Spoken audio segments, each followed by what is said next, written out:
ललितपुरको महालक्ष्मी नगरपालिका स्थित KIST medical college तथा शिक्षण अस्पतालमा स्वास्थ्य बीमा सुविधा लिन आउने बिरामीहरू विशेष गरी ज्येष्ठ नागरिकहरूले ठूलो शास्ति भोगिरहनु परेको छ।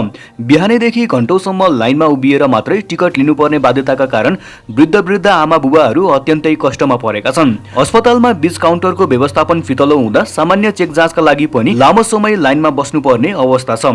स्थानीय सेवाग्राहीहरूले यसलाई अस्पतालको हेपाहा प्रविधि भन्दै कडा आपत्ति जनाएका छन्। बिमा गरेका नागरिकहरूलाई निजी क्षेत्रमा जस्तो कुपन प्रणाली वा डिजिटल टोकनको सुविधा नदिँदा बिरामीहरू थप थकित र बिरामी हुने स्थिति सिर्जना भएको छ। सरकारले बिमा त ल्यायो तर अस्पतालमा सम्मानजनक सेवा पाइएन। वृद्धहरूलाई प्राथमिकता दिएर कुपन प्रणाली गरेको भए यस्तो शास्ति हुने थिएन। एक सेवाग्राहीले आक्रोश व्यक्त गरेका छन्। यो समस्या समाधानका लागि महालक्ष्मी नगरपालिकाका नगर प्रमुख मेयरज्यूको गम्भीर ध्यानाकर्षण गराइएको छ।